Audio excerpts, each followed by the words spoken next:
apa yang dilindungi dari kepentingan negara. Yang pertama itu adalah persoalan kedaulatan, dan yang kedua adalah persoalan harkat dan martabat. Presiden dan wakil presiden ini dianggap sebagai personifikasi dari negara Indonesia, sehingga harkat dan martabat mereka harus dilindungi.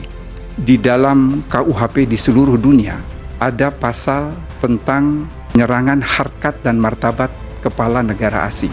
Agak aneh juga kalau kita melindungi harkat dan martabat kepala negara asing, sementara harkat dan martabat kepala negara sendiri tidak dilindungi. Oleh karena itu, mengapa pasal ini ada? Ini pure dalam doktrin hukum pidana yang mulia, yang kita kenal dengan istilah doktrin pengendalian sosial. Pasal ini ibarat suatu kanalisasi. Kalau presiden dan wakil presiden dihina atau diserang martabatnya, sementara pendukungnya tidak menerima, ini bisa terjadi chaos. Oleh karena itu, pasal ini diadakan sebagai suatu kanalisasi, sebagai suatu pengendalian sosial supaya masyarakat tidak bertingkat anarkis, dan untuk mencegah pasal ini digunakan secara serampangan, maka dia adalah delik aduan absolut. Yang boleh mengadu hanyalah presiden atau wakil presiden. Mereka katakan bahwa mengapa tidak menggunakan pasal penghinaan biasa? Berarti saya usulkan pasal tentang makar, pembunuhan presiden dan wakil presiden dihapus saja.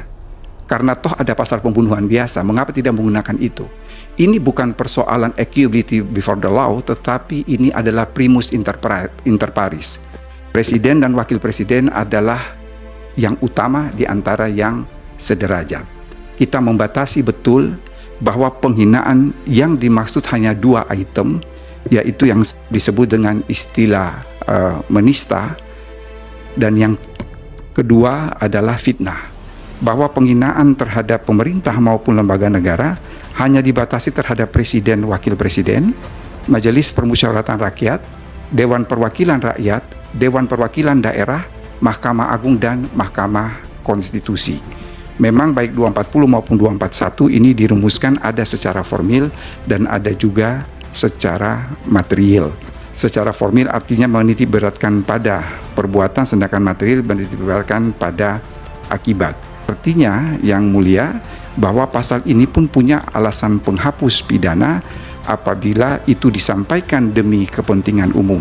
Salah satu wujud dari protes atau kritik itu adalah unjuk rasa.